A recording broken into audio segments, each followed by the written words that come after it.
আম্মা, আব্বা, বাইরে আসেন। ও ও আল্লাহ, বাজান তোমরা তোমরা আইবা আগে কইবা না? আসো বাজান, ভিতরে আসো। কই কই গেলা? এই দেখো কেডা আইছে। আরে জামাই যে তো বাইরে দাঁড়ায় আছে, আসো ভিতরে এসে বসো। আমি আপনাকে বাড়ি বইতাই নাই, আপনাকে মায়ের আপনার কাছে ফেরত দিতে আইছি। আপনার মায়ের সাথে আমার সংসার করা সম্ভব নয়। বাজান ঘরে আসো, সবকিছু শুনি, কি সমস্যা হয়েছে শুনি। এক গ্লাস শরবত খাও, মাথাটা ঠান্ডা করে বসো। কি সমস্যা আপনার মেয়ের কাছে জিজ্ঞেস করেন না? বিয়ের পর দিন থেকে শুরু করে একদিন আমার সাথে, একদিন আমার আম্মার সাথে, সে প্রত্যেকটা দিন ঝগড়া করে।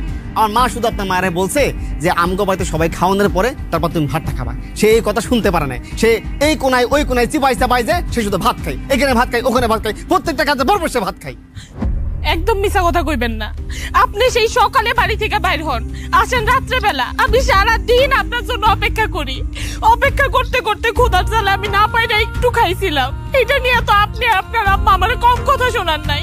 দেখেন আম্মা, দেখেন আপনাকেও সামনে সে আমার সাথে ঝগড়া করতেছে, এবার তো বুঝতে পারছেন। আর একটা জিনিস বুঝলাম না, আপনার কি আপনার মায়ের বাড়িতে খাওয়ান নাই? খাওয়ান নাই? সে প্রত্যেকটা দিন, সে প্রত্যেকটা সময় শুধু খাওয়ানোর পয়সা থাকে, শুধু খাওয়া ছাড়া সে কিছু বোঝে না।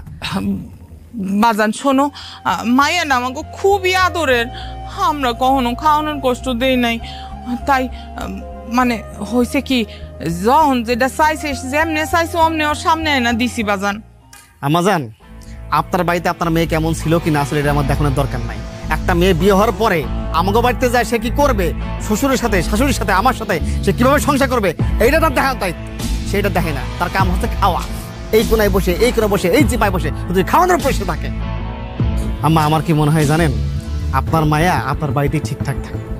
আপনার বাড়িতে যে এত যত্ন পাইবো না, এত যত্ন সে আমার বাড়িতে পাইবো না। সে আপনার মায়া আপনার কাছে থাক, আমি যাই। আপনি তো অন্যায় ভাবে আমার আমগুর বাড়িতে রেখে যেতে পারেন না।